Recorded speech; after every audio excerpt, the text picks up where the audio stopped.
Welcome to Wisden India's coverage of the Oval Test, where England have taken quite a firm grip on the match. A lead of over 160 with an hour left to play on the second day. Joining me is Isha Guha. Isha, before we talk about what's happened here, let's also talk about what happened at Wormsley, where India didn't lose a wicket this morning, went on to win that test by 6 wickets. Quite a monumental achievement when you consider that they hadn't played that format for such a long time. Yeah, that's right. They hadn't played Test cricket since, what was it, 8 years ago now. And that was here in England, one that they won down at Taunton. So I'm sure they would have been excited about playing again here. 3 players that had only ever played Test match cricket before, Karuna Jain, Mitali Raj and Jhulan Goswami. So relative amount of inexperience in that lineup. So they'll be absolutely delighted with the performance that they put in today, chasing down 181, which is only the second highest fourth innings total that has been chased down. Yeah, a couple of things that Charlotte Edwards told the BBC after the game, which I found interesting. One was that it doesn't matter how much you're paid, you still have to turn up. She was talking about the first innings performance. And then she said India in this format have the right players to be successful because they have some highly skilled players. Now, do you think she was talking about the experienced players or some of the young ones coming through as well? I think, well, I was certainly impressed by the youngsters coming through. Mandana at the top of the innings played incredibly well and was skilled with the bat, played very straight early on, and she looked to be quite attacking as well. Certainly the bowlers, the second change bowlers, we know how good Goswami and Niranjana can be in conditions which suit bowlers, but also Pandey came in well, picked up wickets consistently, got movement.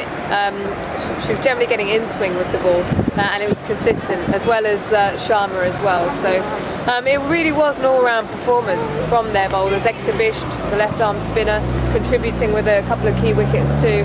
I think it's just a case of, yes, the experienced players stood up, but it was the youngsters that also contributed. I mean, we keep talking about the lack of Test cricket for India's women, but since that game in 2006, England have only played 5 Tests. So is there really a case for women's cricket in general needing more Test cricket, or don't you think that the format works for the women? Is that why they're not playing?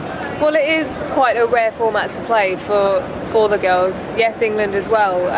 The fact that they don't even play, 2-day cricket in a domestic format does mean that when they come to playing Test cricket, it is, it's very different for them, and they have to adapt really quickly. I know that India have been playing a 2-day format in the domestic structure, so perhaps that played a part in them feeling slightly more confident going into this game.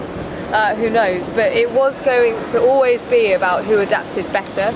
I think England, after being bowled out for 92 in that first innings, they were always going to be behind the 8 ball. It was always going to be a bit of a struggle for them.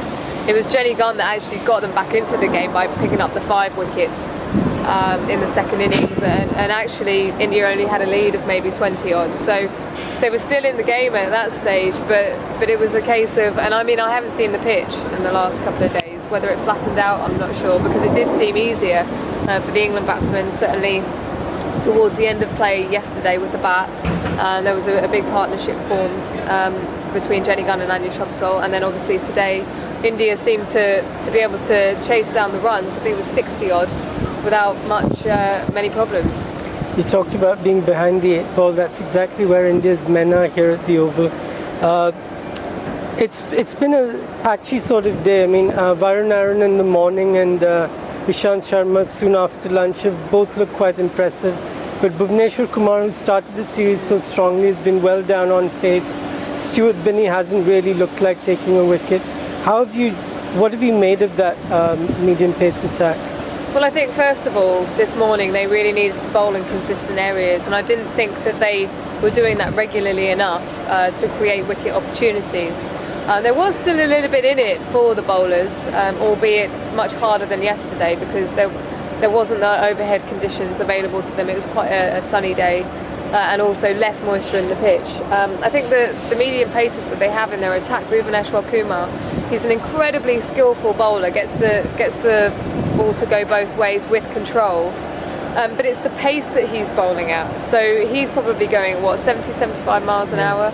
I'm not quite sure what that is in kilometres per hour, but you compare that to someone like Jimmy Anderson, who's maybe 10 miles an hour quicker, and that has a real impact because you're being hurried through with your shot.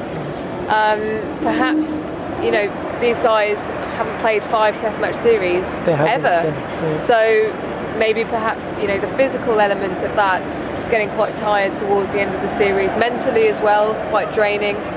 Especially when you've been bowled out relatively cheaply. And then Stuart Binney, yes, he's great when it comes to just offering something else, and the fact that he does get the ball to shape, but he's doing that at a pace that doesn't threaten the batsman. So I think that's where part of their problems lie. Varun Aaron was exceptional today, I thought, bowled with a lot of pace, aggression, and looked like he was going to take wickets. He was unlucky on a couple of occasions. And Ravi Ashwin as well toiled quite hard.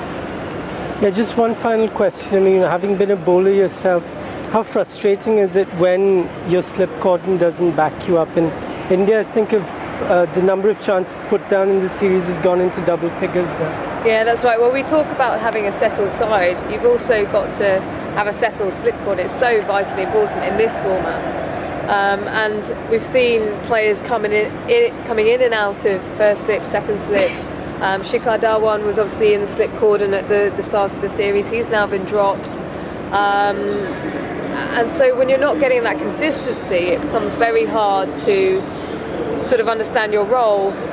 When you're in that cordon, you feel sort of comfortable knowing who's going to go for the ball, who's not going to go for the ball, and also just being in that position regularly, you just gain so much confidence from feeling that you should be there, and the fact that you've been there for long periods of time and taken various catches there. The fact that I think it's something like that India drop one in every 2 catches, that's not really acceptable in Test cricket. So there is some work that needs to be done, but you can also understand with the fact that there has been a shift in the personnel in that slip cordon. It's been the same for England though.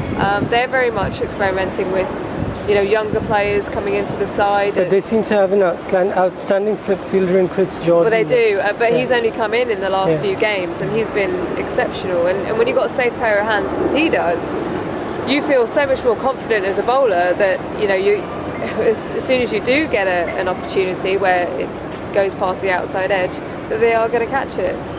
Thanks a lot for joining us, Isha. That's it from the second day at the Oval. Join us again tomorrow, where this game should have moved on a fair distance by then. Thank you.